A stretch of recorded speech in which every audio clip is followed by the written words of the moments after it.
Hey everyone, welcome back to the channel. In today's video, we're diving even deeper into part 2 of the 4chan Iceberg. If you haven't seen part 1, be sure to check it out, first link in the description. But for those of you who have been following along, get ready for another wild ride as we explore some of the more obscure and bizarre parts of 4chan's history and culture. We're about to get into some pretty weird stuff, so buckle up and let's dive in. Actually, wait, before we do that, I just gotta place a warning right here. It's gonna be pretty crazy throughout this video. We're gonna talk about some pretty heavy things, but yeah, without any further ado, here we go. Jeff the Killer origin. Jeff the Killer is a name that will likely ring a bell for anyone familiar with the world of creepypasta.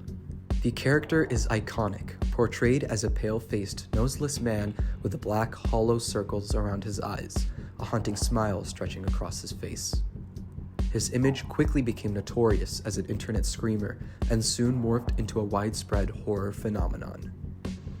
But Jeff's legacy isn't just about his disturbing image. It's tied to a complex web of online lore and mystery. The modern version of Jeff the Killer as we know it today was created in 2011, but his origins date back much further, all the way back to October 3rd, 2008, when a YouTube user named Seswar, aka Killer Jeff, uploaded the first story about him. This story gained over 700,000 views before it was taken down due to copyright claims. Initially, Seswar claimed the image was a picture of himself, but that turned out to be a lie.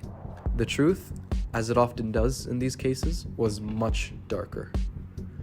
It was eventually discovered that the image was not the work of a single person, but rather a Japanese creation. This is when the search for the image's true origins began to take shape. There are two versions of the infamous Jeff the Killer image that we'll refer to as JTK1 and JTK2. JTK1, the earlier iteration, first appeared on the internet around July 24th, 2005, on a website called FileMan, under the title Fear of Summer Nights. The description read, "A celebrity before plastic surgery." But it's unclear whether this description had any connection to the image's true origin. The more widely known JTK2, posted on November 16th, 2005, by the user OmegaVolt on the Japanese website pia.cc, carried the unsettling caption, "Which one are you afraid of?" This marked the start of a long and mysterious journey for the image. OmegaVolt, famous for creating the leak spin meme, remains just as elusive as the image itself. These two images have been shared and reposted countless times across various image boards, including 2chan, now known as 5chan, gamushara.net, and blog.livedoor.jp, with the primary goal of terrifying viewers. The search for the original image has been relentless, with various people recounting sightings and reposts dating back to 2005. In fact, some testimonies suggest that the unedited JTK image was seen as early as 2005, which we'll explore in the next chapter. By 2008, one of the most infamous versions of JTK2 was combined with the Screamer GIF, adding to the urban legend and spreading even more quickly across the internet, particularly on sites like 4chan and YouTube. In 2013, an online investigation on 4chan uncovered the truth, debunking Seswar's claim and confirming that the image was of Japanese origin. This discovery sent ripples through the online community, shifting the narrative once again. So, where does the truth end and the legend begin? Well, as with most internet phenomena, the lines are blurred, and the story of Jeff the Killer is no exception. In our search to uncover the origins of the Jeff the Killer image, we reached out to a number of people who had interacted with or seen it in its earliest forms. Some of these individuals played pivotal roles in spreading or modifying the image across the internet, while others provided key insights into its elusive past.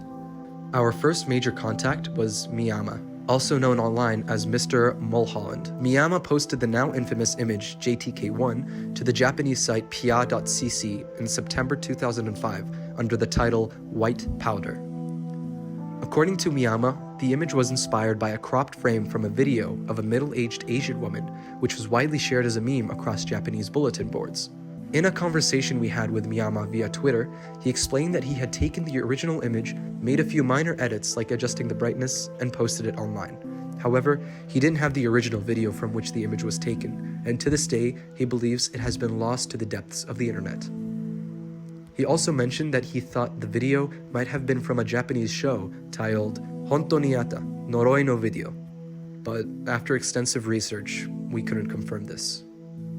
We tracked down episodes of the series that aired between 1999 and 2005, hoping to find a match, but unfortunately, it seems the image isn't from that particular show. Miyama's post would go on to be the very first widely circulated version of JTK1, but we still don't have all the answers.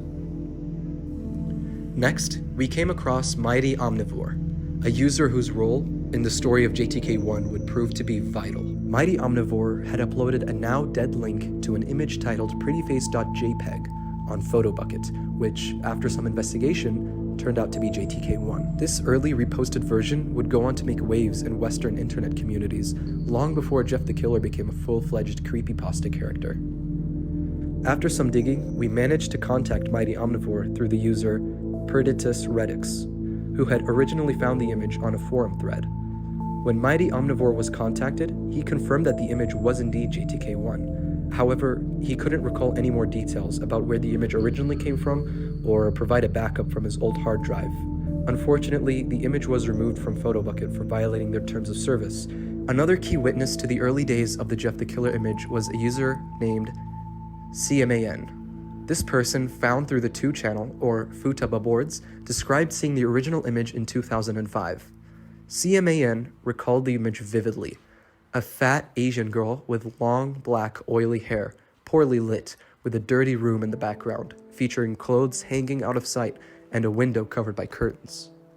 Given the specific details CMAN provided, we believed his testimony holds weight, as his description aligns closely with other sources who described the original image before it was manipulated. His recollections give us a more complete picture of what the unedited image looked like before it was turned into a horror icon. As we pieced together these testimonies, we couldn't ignore the many theories and rumors that surrounded the origins of the image. Some believe that the original photo might be of Tamao Takamura when she was younger, taken in a dressing room, though this theory remains unconfirmed. Others suggest that it could have been from a variety show during the early 2000s. One theory even claims it was a captured moment from a comedy sketch. "The background looks like a dressing room," said one user, noting the resemblance to a backstage area where entertainment figures may have been photographed. But with no concrete evidence, these theories remain speculative. Despite all of our efforts, the true identity of the original image remains elusive. But as we continue to follow the breadcrumbs left behind by those who interacted with it, we may one day uncover the full truth. If you have any new information or believe we've missed an important clue, don't hesitate to contact us. We're always looking for more leads, and who knows, you might just be the one to solve this mystery once and for all. This chapter dives into the fascinating and mysterious history of the pretty face image, its evolution, and the speculations surrounding its origins. The image has become a significant part of internet culture, particularly in the creepy or unsettling corners of the web, such as image boards like 2chan, now known as 5ch. It appears that the original image was posted, followed by a series of edits, each building upon the previous. As with many viral images, the exact timeline is murky, but the process of iteration is clear. Now we're diving into the darker side of this mystery, the unconfirmed theories. There are a ton of wild ideas out there, and while they're still up for debate, some of them are surprisingly convincing. Let's break down some of the most talked about ones. First up, we have Mariko, which might be one of the most compelling leads yet.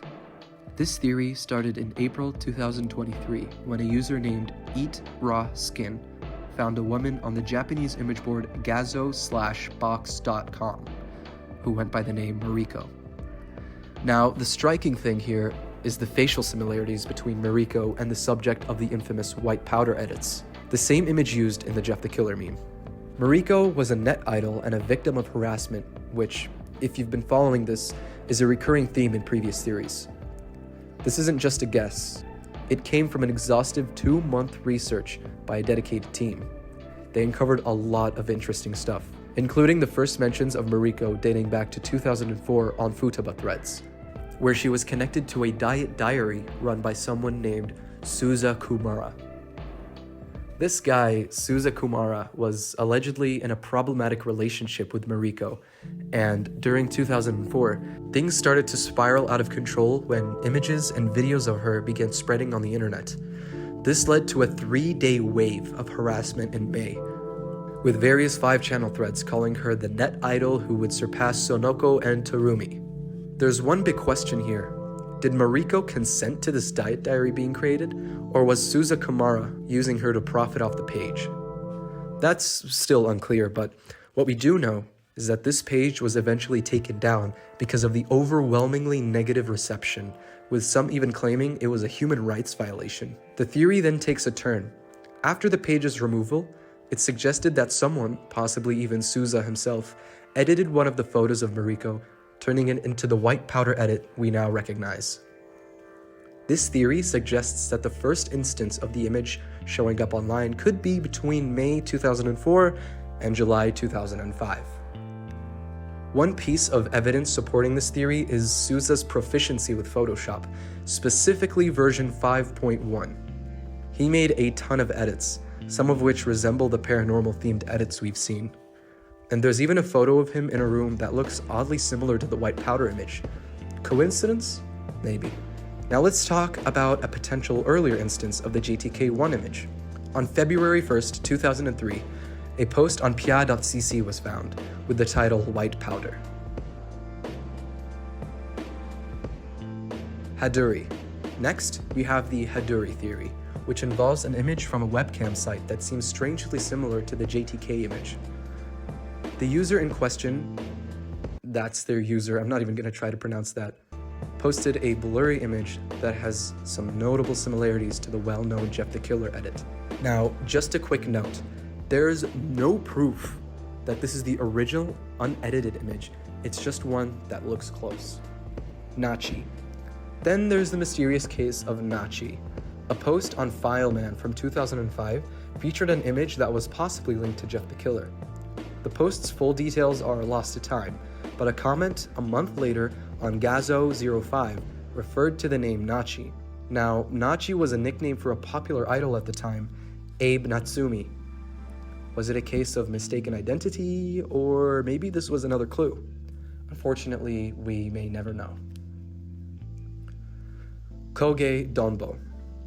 Moving on to Koge Donbo, a manga artist who became popular in the late 90s.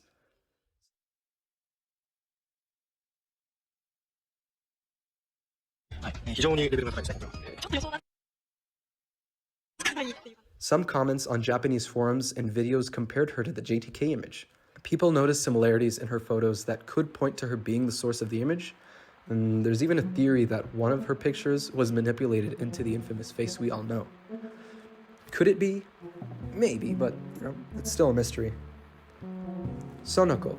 Another lead is Sonoko Tsukagoshi, a net idol who was active from 2000 to 2007.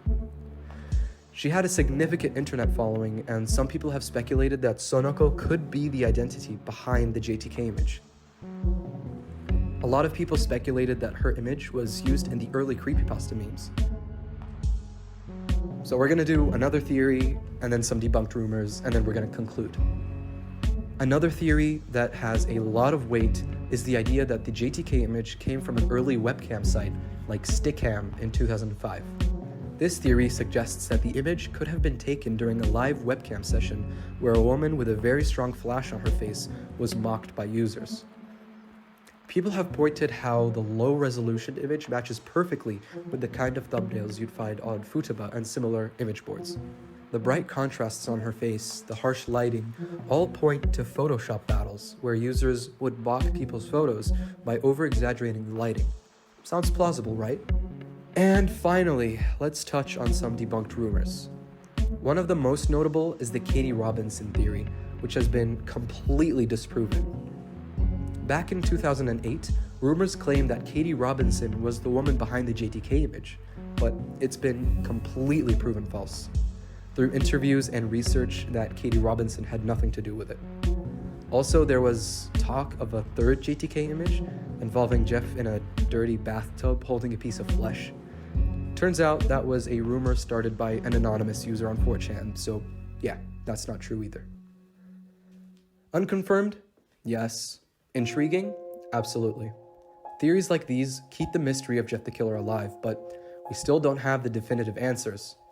For now, we continue to dig into these leads, hoping that one day we'll finally uncover the truth behind the image. To wrap up the Jeff the Killer segment, I want to throw in my own little theory. So in my Discord server, I've set up a secret category that's only accessible to a select few, my creepypasta investigators, as I like to call them. One of these investigators actually found the origins of the Backrooms, which is pretty wild. Now, back to Jeff the Killer. One day, I came across a lead. Jeff could have been an edited image of a Japanese personality named Kumamoto. She wasn't super famous, but she was known in Japan, especially in the wrestling scene. After making several mock-ups and edits, she started looking exactly like Jeff the Killer. I was convinced I had cracked the case.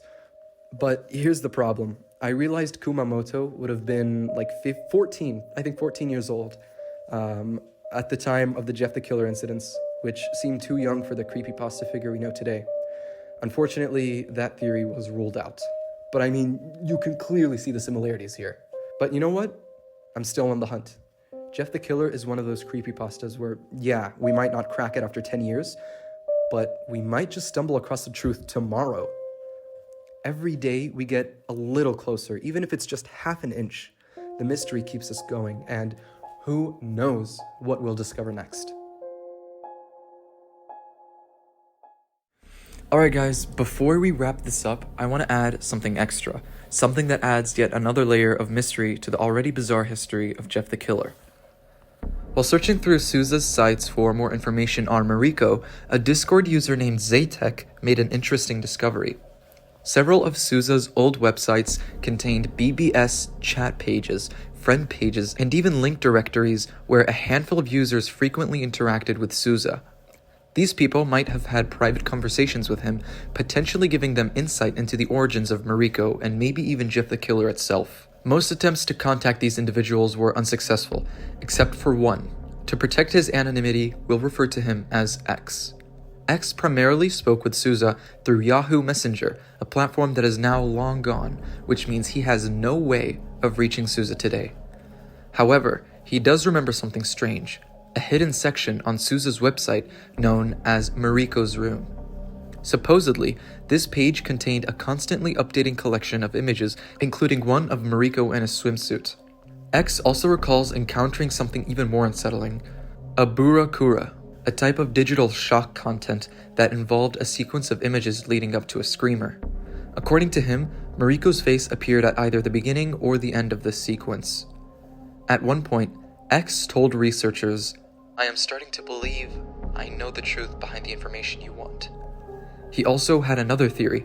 According to X, Sousa's images were a blend of UFO and occult elements, featuring eerie hidden faces and subliminal details. Sousa's site even had a password-protected gallery, possibly linked to Mariko's room. In addition to this, X received a burakura file directly from Sousa, possibly through Yahoo Messenger. Another interesting lead comes from an admin named Storm, who was closely involved with Sousa's websites. Some originally speculated that Storm might actually be Mariko due to certain similarities in their profile. Storm described herself as a girl with poor eyesight, which matched some pictures of Mariko wearing glasses. She also refused to share her weight, another detail connected to Mariko's room, where her 3 sizes were mentioned.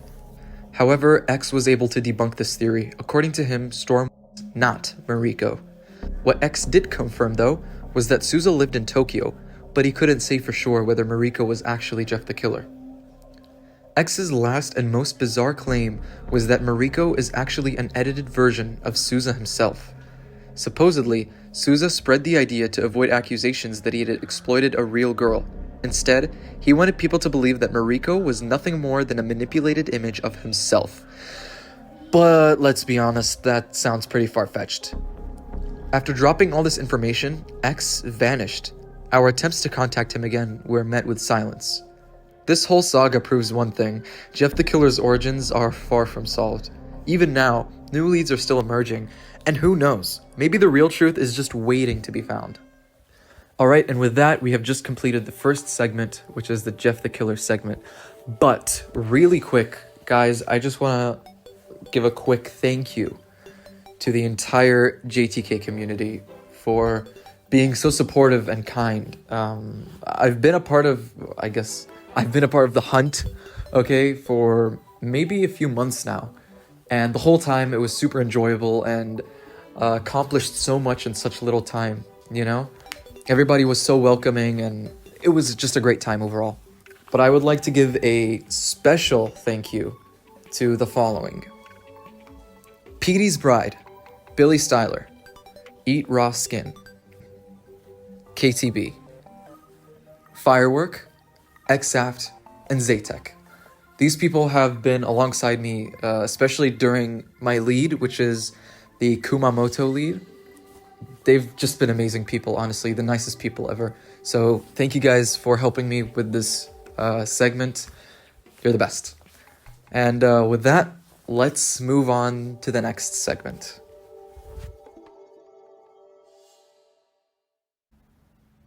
Cicada 3301.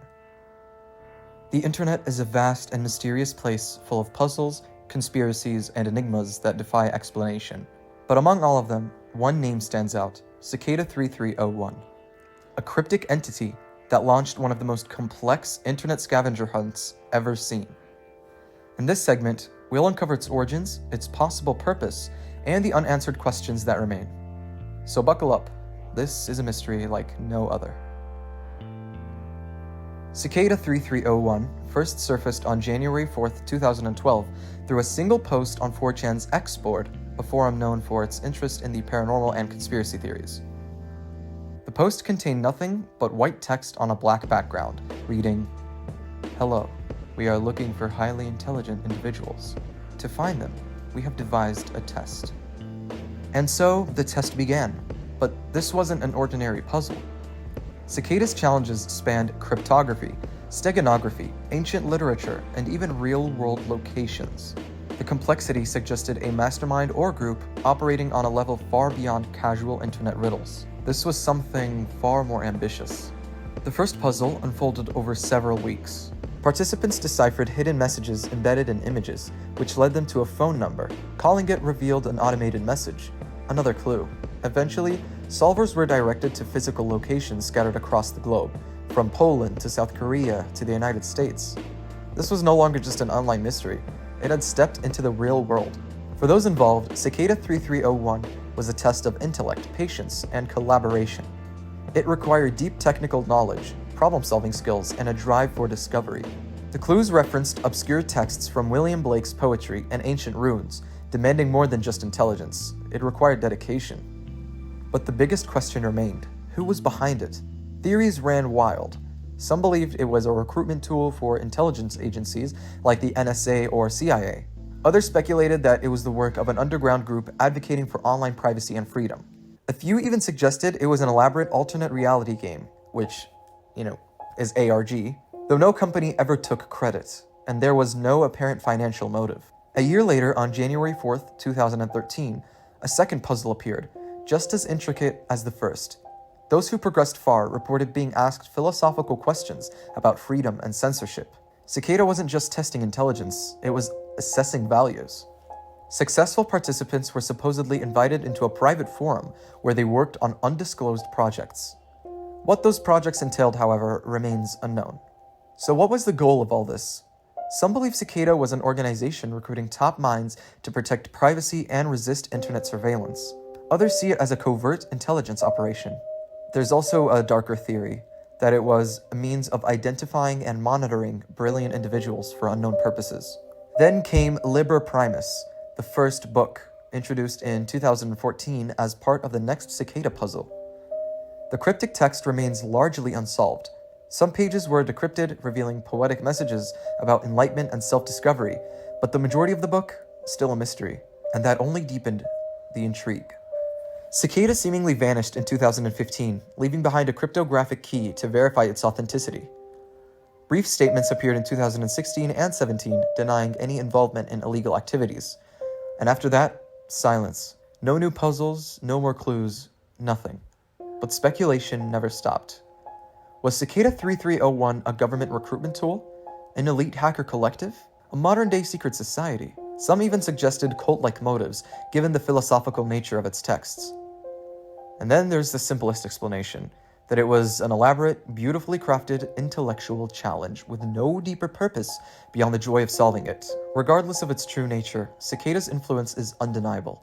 It inspired TV shows like Person of Interest, prompted the US Navy to develop its own cryptographic challenge, and found echoes in movies and video games. It became a legend in digital subcultures. Yet, Cicada 3301 remains unsolved.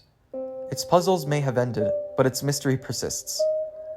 Was it all a noble quest for privacy, a recruitment operation, or something else entirely? We may never have the answers. And maybe that's the point. Some mysteries aren't meant to be solved. They're meant to challenge us, to push us further and make us think. What do you think? Was Cicada 3301 a force for good, a shadowy organization, or just an elaborate game? Let me know in the comments. And as always, stay curious, stay safe, and we'll see you in the next segment.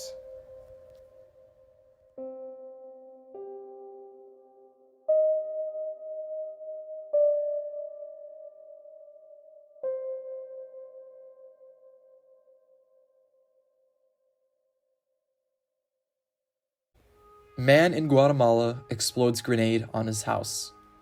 So this one is kind of weird. I hope it's fake. But basically, some dude in, I believe it was 2012, on June 26th, posts a picture of this rusty grenade with the date attached, so we know he's not lying. And then he says, "Look what the hell I found laying in the forest today. Random board. Is it dangerous? Pull the pin already." OP here. I repeat my question. Is it dangerous? Nah, just pull the pin. Okay, but why would you want to see the bottom? What's so important? Military often drill the bottom out for practice grenades. I think fuse is still inside, just the cap is off. Could be super dangerous now. See if you can see the powder. And then, of course, he shows a picture of the bottom, and then he posts an update with him literally taking the pin off, or with the pin already off, and he says, "So as you beep suggested, I tried to pull the pin, but basically the whole top broke off. I left it there for a few minutes, but nothing is happening. What do next?" Smack it with a hammer. So I believe he did smack it with a hammer, but he just didn't really post about it. Either that or he just didn't do that, because obviously why would you do that? And then he says, "Light a smallish fire in the forest. Throw the grenade into it. Run for cover. Question mark, question mark, question mark. Profit." I'm pretty sure that's not him. I'm pretty sure that's someone telling him, like, what to do. And this guy is just, I don't know what to tell you. Like, this is literally natural selection at its finest. Brother puts a rusty grenade in the microwave and then says, "I can't really light a fire at the moment. It's in the microwave as we speak. So basically, what will happen?" Surprisingly, against all odds, he posts again. When I first saw this, I thought, okay, that's it. He's just dead, I guess. He's just gone. But no. I think that OP might be dead now. OP here. Sorry it took so long. I tried burning it several times. Nothing happened, though. What do next? And then he posts a picture of the grenade literally burning. Okay, why? Why do you want to ignite it so bad? And why are you standing so close to it? And finally, we reach the last message OP has ever sent in general, not just about the grenade. No, in general. So he says, "OP here. Running over with my car doesn't do anything either. What's next, guys?" And that was the last we heard from OP. Yeah, I hope it's fake. I mean, you can imagine the outcome, you know, being in a car or like driving over a grenade. That's pretty old as well. I don't know what this guy was thinking, but he's probably not thinking anymore. But yeah, again, there's not really much to dissect here. I don't know if this is fake or not. Let me just do a quick search, actually. One eternity later. Alright, so in my hunt to look for if this is real or not, I stumbled across another person, found a grenade, I guess, and I think this is the one I was supposed to talk about. I think the one I talked about previously was literally just a completely different story, apparently, but I'm pretty sure this is the original one right here. Let me just check. Oh, yeah, okay, there is a news article attached, and it does take place in Guatemala, so I'm pretty sure this is the one. I'm not sure if I should cut out the previous, like, 9 minutes or so. I'll keep it in. Why not? You know what? It's funny. So I guess we're gonna do this as well. Just before we start, a quick fun fact. This grenade, in both scenarios, I believe, is the MK2 grenade, also nicknamed the Pineapple. So this was introduced by the US Armed Forces in 1918, and it was the standard issue anti-personnel grenade used during World War II, and also saw limited service in later conflicts, including the Korean War and Vietnam War. But yeah, anyway, sorry. Let's read the actual entry on the iceberg. Again, I'm probably just gonna, like, narrate this, I guess, because I'm not really sure how else to talk about it, but here we go. Oh wow, it's raining outside. Hold up, you guys gotta hear this, hold on.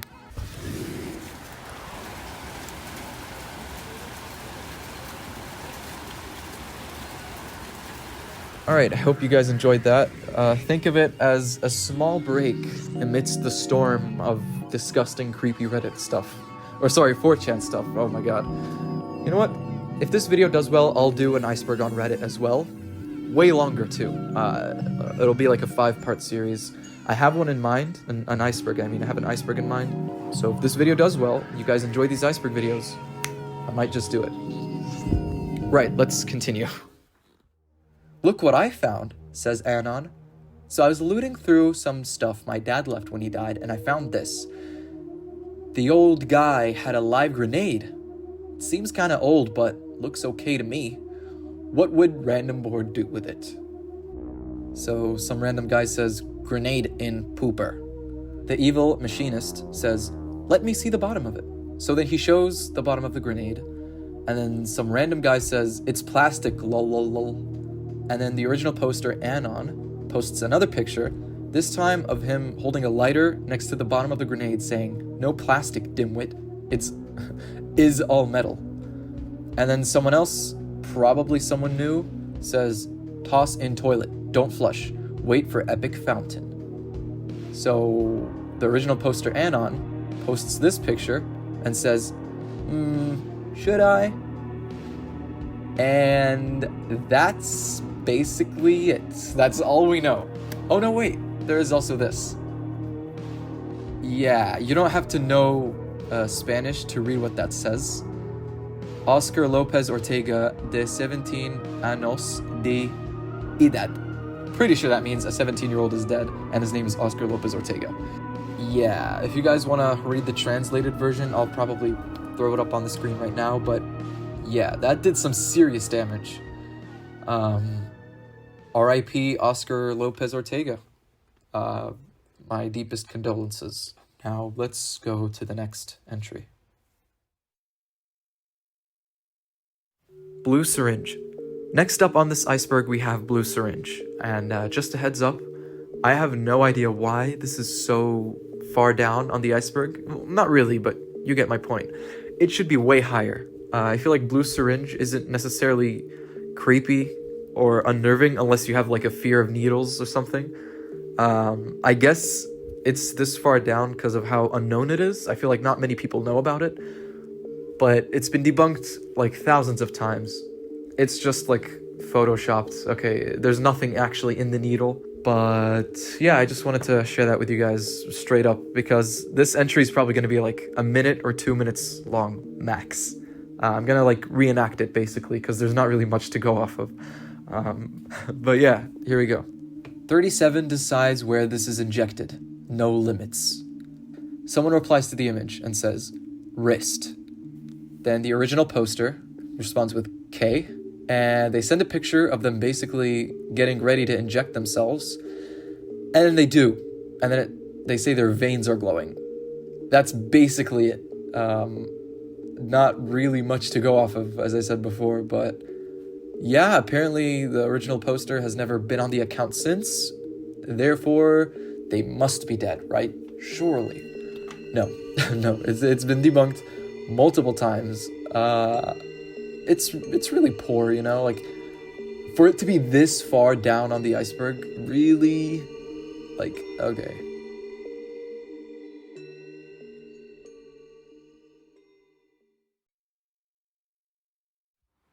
I am God. The I am God thread wasn't just another internet mystery. It was something that felt different. It began as many of these things do, with a single post. An anonymous user named PC sharing a story about his friend's computer acting strange, corrupted files, flickering lights, and a TV that turned on by itself. Typical paranormal cliches, right? But there was something about the way he described it. Something unnerving. PC wasn't just telling a story. He was reaching out, desperate for help. And at first, the users did what they always do. They rationalized. Power supply issues, overheating hardware. Maybe the laptop was just old. But PC shut that down quick. His friend's laptop was rarely even plugged in. That's when things got stranger. The files appearing on his friend's computer weren't just corrupted, they were deliberate. Fragmented images, distorted but clearly intentional. And when PC shared one of them, it became clear this wasn't random data corruption. The first image, a forehead. The community turned from skeptics into investigators. Some tried to decode the image, searching for patterns, landmasses, textures, anything logical, but then someone noticed a hidden code embedded deep within the image. When converted from binary, it spelled out God, and next to it, the Greek word circa. But back then, it was mistranslated. Users believed it meant I am. Imagine that, an image of a human face, only pieces of it, scattered like a digital puzzle, whispering the words, I am God. That was just the beginning. PC shared a second image, this time revealing the lower half of the face, the chin. And slowly, the puzzle was forming, but it wasn't until the third image, the eyes, that things took a darker turn. The eyes, corrupted, staring, and the image itself was more distorted than before, almost as if the entity didn't want to be seen in full clarity. Then came the video. PC's friend recording what he thought was just another strange occurrence, but there, outside the window, unmistakable was the face, or part of it, watching.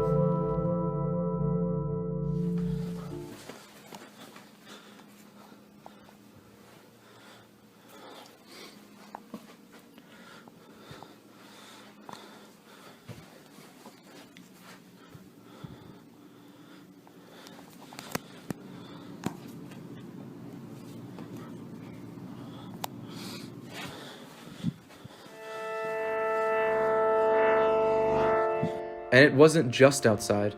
The corrupted files kept appearing, pieces of a face. But there was still something missing, the final piece, the nose. That's when an anonymous user, completely separate from PC, posted a new thread. It contained a single image, the last piece of the puzzle, PC's friend's apartment. The same angle, the same window, but this time the face was gone. Only the memory of it remained, etched into the code of their devices. At this point, paranoia took over. People started searching for patterns where there weren't any. The Greek word pipipo led some users to a forgotten Greek blogspot page.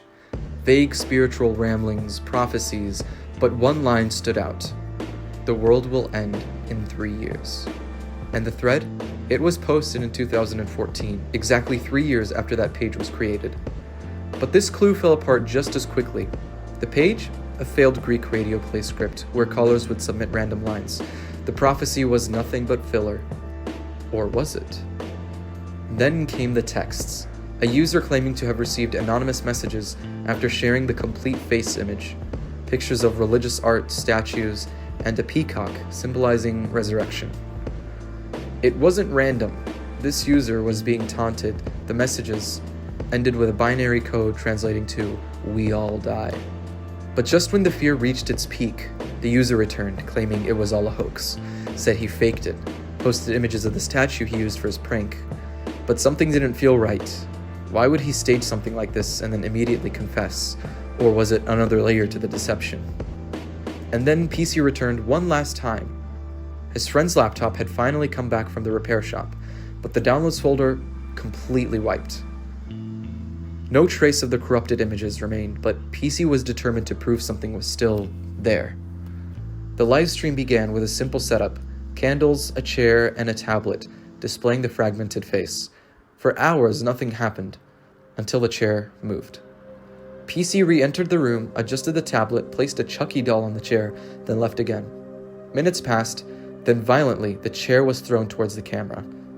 The stream cut out, and PC never posted again. The thread faded into obscurity. The face, gone. The entity, forgotten, but fragments of the story remained scattered like corrupted files across the internet. The face, the messages, the silence. Maybe PC fabricated the whole thing. Maybe it was a carefully constructed internet hoax designed to prey on our fear of the unknown. Or maybe, just maybe, there was something darker hidden within those corrupted files. Something that wanted to be seen, wanted to be known, and it's still out there, waiting. My personal take on the whole thing, it's kind of goofy, okay? I'm not gonna lie, it's kind of goofy. There's no way anyone can actually believe this.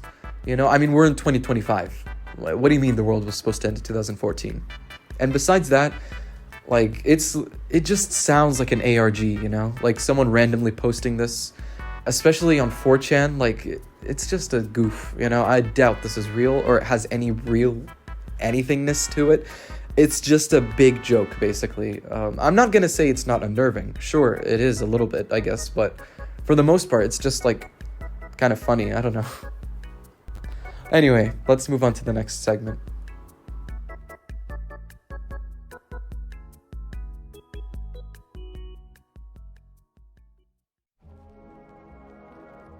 I'm _happy. Okay, so just before I start this story, there are... Okay, so just before I start this story, it should be noted that there are some heavy topics in here. I'm gonna try and censor the words that I'm gonna say, but just proceed with caution with this segment.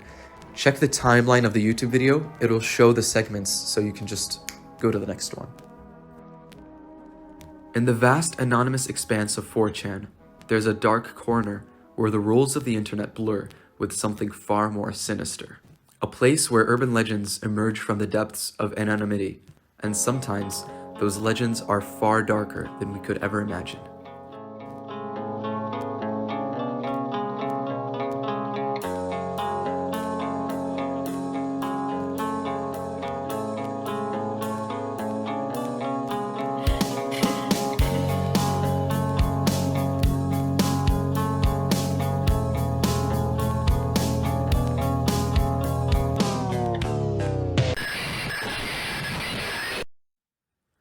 One such legend started on March 12th, 2007 in the notorious B board, which like in the last video, I kept calling it the B board, but I think for now I'm just gonna call it random board, okay? It's way easier to say, and it sounds more normal. It was here the user posted something seemingly innocuous, a simple .gif image titled I'm_happy.gif in all caps. At first glance, the image seemed like any other random post on the random board. A smiley face. Nothing out of the ordinary, right? But what happened next? Well, it's a story that's been whispered about, speculated on, and shrouded in mystery for years. The smiley face in the image looked normal enough, but as soon as you clicked it, something unusual happened. The smile on the face began to slowly shift, turning into a sinister frown. The eyes, once warm and innocent, became colder and angrier. And then the real horror began. A scream, a deafening, high-pitched sound, the kind of noise that could tear through eardrums. As the scream echoed through the speakers, something far worse happened. Images, horrifying images, gruesome and explicit.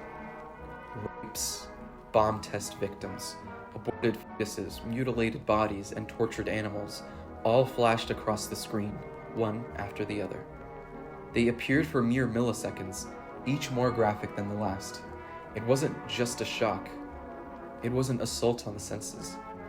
And just when it seemed like it couldn't get any worse, after nearly 5 minutes of this chaotic hell, the screen would display a chilling message. "Have a nice day." It was a taunt. A sickeningly cheerful phrase after everything the viewer had just endured. And then the screen would go black, and the computer would shut down.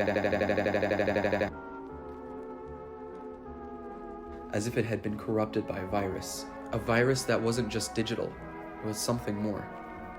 As if the digital nightmare wasn't enough, those who clicked on the image found something much more disturbing: their own reality. The horror didn't stop at the screen.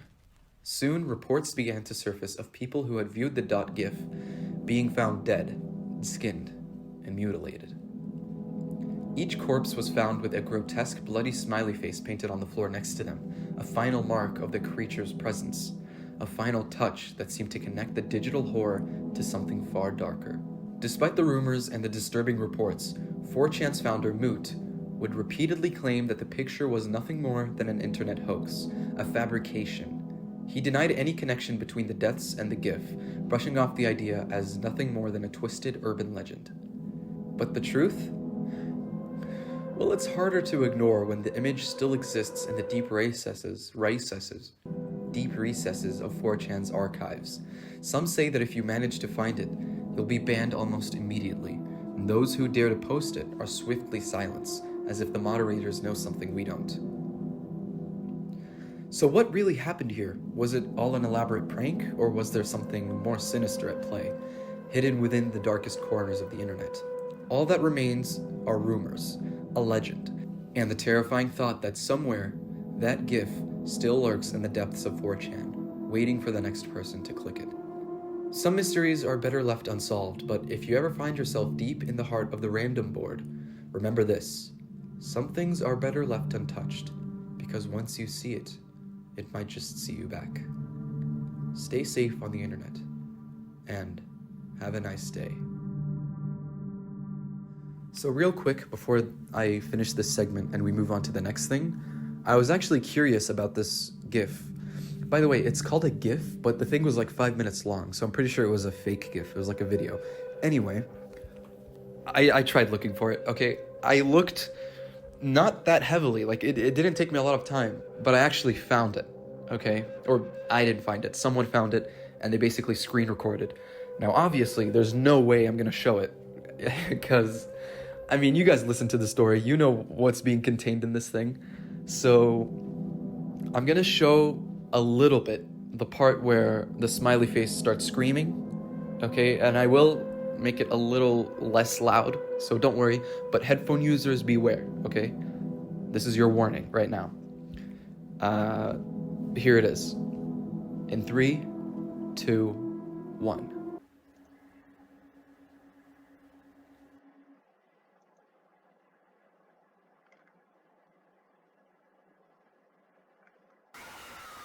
Yeah, it's pretty terrifying. So let's just go to the next segment.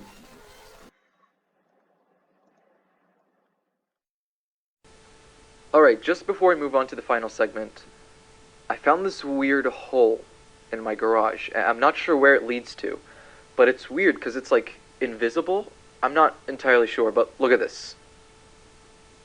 Gone! You guys saw that, right?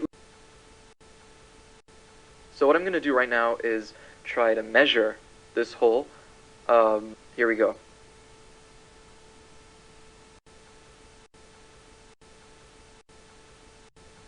Weird, it's like it's vibrating. Whoa! God damn. I landed right on my back, dude. That was not good. I don't think I broke anything. Where am I? What is this place? Wait a minute. I know exactly where I am. The Backrooms. This one isn't on the iceberg, but I'm adding it anyway. Why? Because it's a massive part of 4chan's history, and somehow it keeps getting overlooked. Let's talk about the chevron wallpaper. The Backrooms are one of the most well-known examples of liminal space horror, a concept that thrives on eerie, nostalgic, and uncomfortably familiar locations. But what exactly are the Backrooms? Well, this whole thing started on May 12th, 2019, when an anonymous user on 4chan's X board, the paranormal one, posted a thread asking for disquieting images that just feel off. Alongside that request, they included a weird yellow-lit empty carpeted room. Some random user replied to the post, and in doing so, they accidentally created one of the biggest horror concepts of the modern internet. Here's what they wrote. If you're not careful and you no-clip out of reality in the wrong areas, you'll end up in the backrooms, where it's nothing but the stink of old moist carpet, the madness of mono yellow, the endless background noise of fluorescent lights at maximum hum buzz, and approximately 600 million square miles of randomly segmented empty rooms to be trapped in. God save you if you hear something wandering around nearby, because it sure as hell has heard you. And just like that, the Backrooms were born. The concept is simple but terrifying. An extra-dimensional, seemingly infinite maze of empty rooms that you can randomly find yourself trapped in if you no-clip out of reality. And of course, if you're unlucky, you might not just be alone in there. Now, this wasn't some throwaway meme. Internet users quickly latched onto it, expanding the idea into levels, with some being weirder, darker, or more dangerous than others. They also introduced entities, creepy, often hostile creatures, lurking in the maze. Then, in 2022, American YouTuber Kane Parsons, better known as Kane Pixels, took the concept and brought it to life with a series of eerie found footage short films on YouTube. His first video, The Backrooms Found Footage, exploded in popularity, gaining millions of views and setting the standard for backrooms horror. His series added depth, lore, and a government conspiracy angle, turning the Backrooms into something much bigger than just a meme. It became a full-fledged horror franchise. His work caught so much attention that A24, the studio behind movies like Hereditary and Midsommar, which by the way are some of my favorite horror movies of all time, is now working on an official Backrooms movie, with Kane Parsons himself directing it. So what started as a random image on 4chan turned into a massive internet legend, influencing horror games, YouTube content, and even a Hollywood film. Now, it's time to go deeper. Chapter 2. The Backrooms and the Rise of Liminal Horror. The Backrooms aren't just another internet horror story. They helped shape the entire aesthetic, liminal spaces. Liminal spaces are places that should be full of life, but aren't. Think an empty mall, a deserted playground, or a school hallway at night. They give off a weird, unsettling feeling, like you're not supposed to be there, but at the same time, it feels familiar. Some sources even argue that the Backrooms created the modern internet obsession with liminal spaces. The liminal spaces hashtag has nearly 100 million views on TikTok, filled with eerie photos of places that just feel wrong. But why does this aesthetic hit so hard? Well, Paste's Phoenix Sims explained that the Backrooms, much like the Stanley Parable, tap into a long horror tradition of the liminal, the in-between spaces where reality feels unstable. The sickly yellow walls of the Backrooms make it even worse, symbolizing caution, decay, and existential distress. It's not just a place where you can get lost, it's a place where your mind can fall apart too. PC Gamer compared the Backrooms' ever-changing levels to H.P. Lovecraft's Brie, I think that's how you say it, and the city from the manga Blame, calling it an uncanny valley of place. Meanwhile, ABC News and Le Monde see it as a part of an emerging genre of collaborative online horror, alongside things like the SCP Foundation. But here's what makes the Backrooms different. It doesn't rely on obvious horror tropes. Kotaku pointed out that its horror comes from what's not shown. There's no jump scare, no obvious monster, just a feeling that something is off. Tama Lever, an internet studies professor, agrees. He thinks the eerie familiarity of the Backrooms is what keeps people hooked. And this obsession keeps growing. On TikTok, users have started making Google Earth videos that zoom in on random locations, revealing supposed entrances to the Backrooms. It's another way people are expanding the myth, blurring the line between fiction and reality. At this point, the Backrooms are no longer just a creepy 4chan post. They've become a cultural phenomenon, changing the way we see horror, nostalgia, and even the spaces around us. But where exactly did that Backrooms image come from? That's what we'll be exploring later on. Chapter 3. Entities and Threats in the Backrooms. When you think of the Backrooms, you might imagine endless, yellow-lit hallways and the constant buzz of fluorescent lights. But what truly sets the Backrooms apart is the horror that lies in wait, the entities that roam its empty halls. The Backrooms might seem like just an unsettling maze, but it's far from empty. There are creatures in there, some subtle, some terrifying, ready to make your stay even more horrifying. Let's dive into some of the more notable threats you might encounter if you find yourself trapped in this eldritch nightmare. The Hounds. Let's start with the Hounds, one of the most talked about entities. These creatures are humanoid in shape, but with distorted features that make them unnervingly human. They are known for their superhuman speed and aggression, often hunting down anyone who dares to wander too far. Their appearance is described as shifting, almost like they're barely holding themselves together. Picture a humanoid form with limbs that don't quite match up, skin stretched tight, and a hollow, almost faceless head. The Hounds aren't just a physical threat, they're a psychological one too. How do you fight something that can move so fast? It feels like it's reading your every move. The Smilers. Then there are the Smilers. These entities are as unsettling as they sound. They appear as floating, disembodied, grinning faces that hang in the dark corners of the Backrooms. At first, they might seem like an illusion, but the longer you look, the more real they become. The worst part, they only appear when it's dark or when you're alone, adding that extra layer of terror when you're lost in a maze. The Smilers' smiles are unnaturally wide, their eyes glowing with an eerie light, and if you hear that high-pitched giggle, you're being watched, and you may not have long left. The Partygoers. The Partygoers are another unique breed of entity. They might sound innocent, maybe even fun at first, but don't be fooled. They lure people in, tempting them with the promises of a good time and fun, but their real intent is much darker. Once you're close enough, they trap you in a dance of despair, their laughter turning into twisted, mechanical sounds. They don't let you leave, and worse, they might drag you deeper into the maze, never to be seen again. Facelings and Skin Stealers. As if things weren't bad enough, there are also the Facelings, strange humanoid creatures that look almost human, but with a smooth, featureless face. They wander the halls of the Backrooms, sometimes mimicking the voices of people trapped within, trying to lure others to their doom. Some theories suggest that these Facelings are actually the remnants of people who've spent too long in the Backrooms, their minds deteriorating until they become empty husks, destined to roam the halls forever. And then we have the Skin Stealers, horrifying creatures that stalk their prey, looking for a new host to inhabit. They shed their own skin and wear the skin of their victims, blending in perfectly until the right moment. You'll never know who or what to trust in the Backrooms. The Backrooms isn't just a place of isolation, it's a hunting ground. It's a labyrinth of horrors, each level hiding something new, something worse. You're never truly alone, and the deeper you go, the more dangerous it gets. The creatures you encounter aren't just a threat to your body, they're a threat to your mind. They blur the lines between reality and madness. The fear in the Backrooms doesn't come from any one entity. It comes from the constant unease, the knowledge that you are being watched, followed, and perhaps even hunted. And if you think you can outrun them, remember, in the Backrooms, you can never be sure if you're even in reality anymore. Chapter 4. The Backrooms goes viral.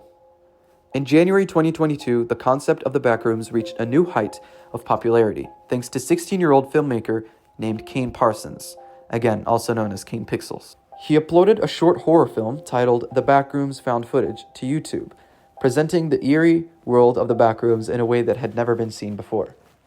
The video, set in the 1990s, was presented as a VHS tape recorded by a filmmaker who accidentally no-clips into the Backrooms and is pursued by a terrifying monster. The use of found footage added an authentic, unsettling vibe, making it feel like a real lost piece of horror history. Parsons used software like Blender and Adobe After Effects to create the unsettling environment, which took him about a month to complete.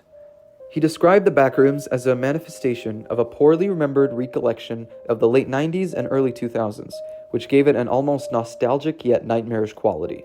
The short film quickly gained traction, and as of February 2025, it has amassed over 65 million views. The fandom embraced the video, praising it for its creepy atmosphere and the way it captured the essence of the Backrooms. WPST even called it the scariest video on the internet, and Otaku USA categorized it as analog horror. Critics compared it favorably to the popular video game Control, made in 2019, known for its eerie, otherworldly environments. Kotaku praised Parsons, say that 3 times quickly, restraint in how the horror and mystery unfolded, creating a slow-building sense of dread. As the video gained more attention, Kane Parsons expanded on the world of the Backrooms, turning his short film into a series of videos.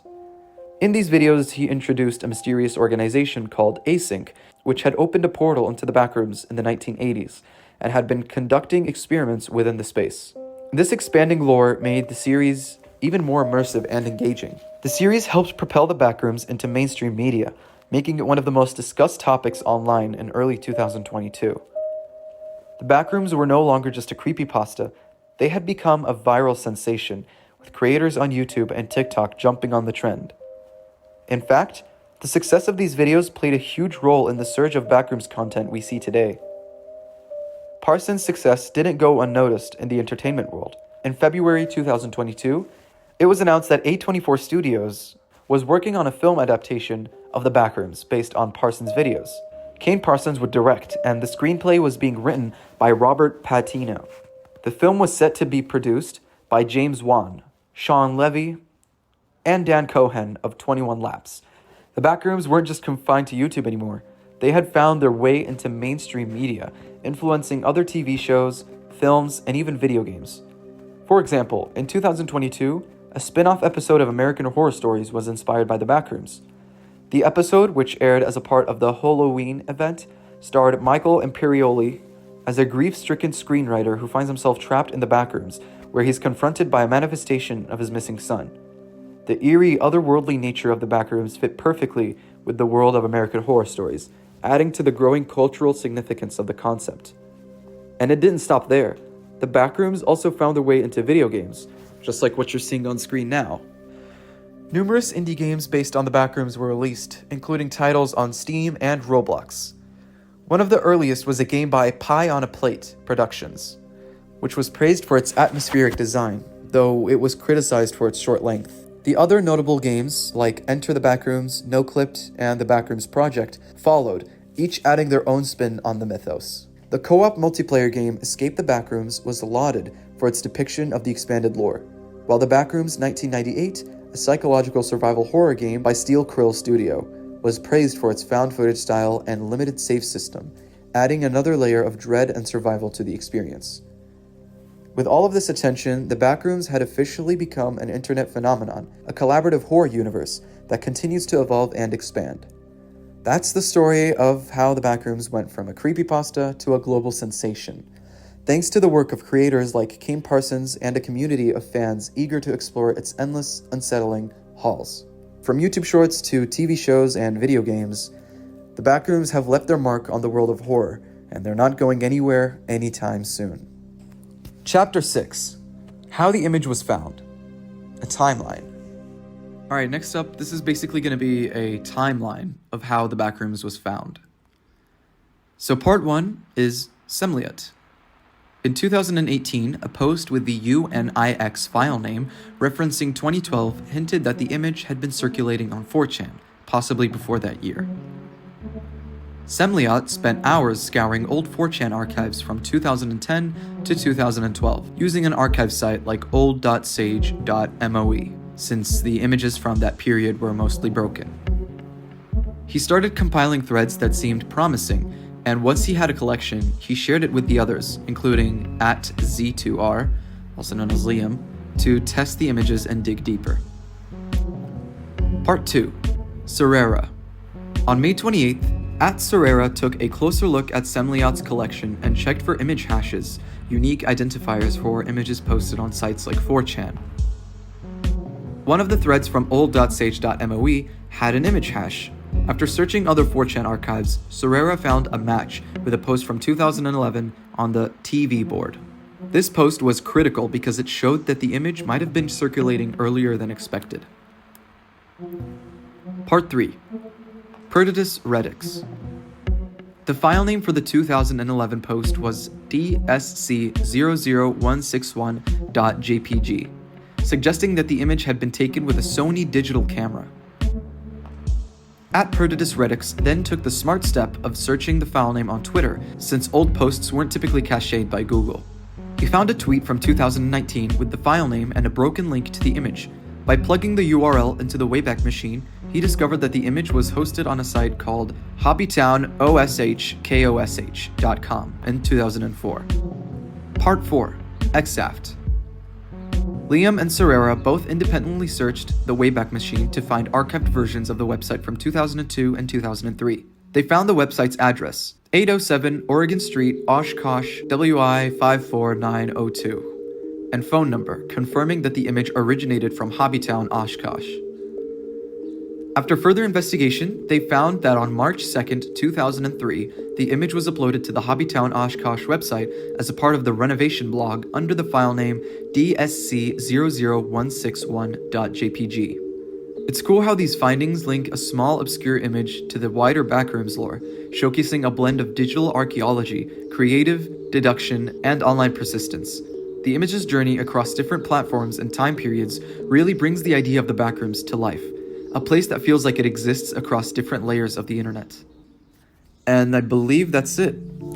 So going back to Kane Pixels, I just gotta say, if you don't know who Kane Pixels is, if you've never seen a Kane Pixels video, you are missing out big time. Like, I am shocked that we can watch his videos for free, because some of the videos he makes are probably some of the most incredible videos on YouTube, alright? Especially the Backrooms Found Footage 3. It's probably my favorite video he's posted. Or maybe it's Pitfalls, I don't know. But yeah, I love his series, all of his series, not just the Backrooms. People Still Live Here, The Oldest View, and even Sandwich. All of his videos, all of his series, amazing. 10 out of 10. If you guys want to see a video where I basically just theorize about all of his series, or perhaps point things out that many people don't normally see, let me know. I'd be down to do that. But what I love the most about Kane's work is how little we know.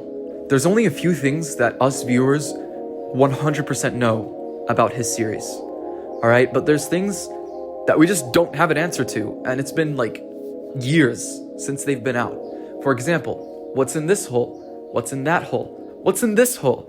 What's in all of these holes? Well, we may never know, but at the same time, the answer could be right in the next video. And at the time of recording this, the most recent video is, I believe, the one where we go past the Pitfalls door and we see the weird dead static, I believe it's called, dead end static, which I believe happens when someone walks in on part of the Backrooms generating, if that makes sense, because that green light, I believe, is associated with the room basically getting new features, something like that. It's almost as if the tables and chairs sort of swim up to the surface of the floor from underneath or something like that. It's really weird. I have no idea. But yeah, I just love Kane Pixels' take on the Backrooms. It's definitely my favorite. I'm not too well versed about any of the other takes that people have on the Backrooms, but Kane Pixels by far is the most grounded, the most, interesting. Alrighty everyone, we have reached the end of this video. But before you go, I just want to say, if you made it this far, honestly, I don't even know what to say. That just means a lot to me, the fact that you watched the entire video. Seriously, from the bottom of my heart, thank you. Whether you're watching this at night with all the lights off or during the day pretending you're not slightly unsettled, I appreciate you. This whole iceberg has been such a wild ride, and there's still more to uncover. If you haven't already, please consider subscribing so you don't miss part 3 and any other future uploads I might make. And let me know in the comments down below which entry you liked the most. Was it Cicada 3301? Was it the Blue Needle? Probably not, but yeah.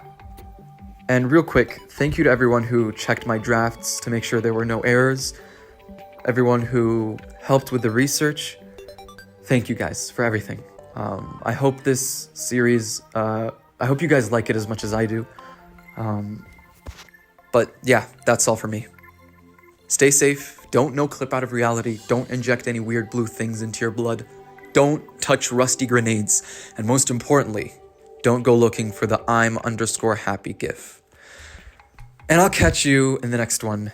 Goodbye, everyone.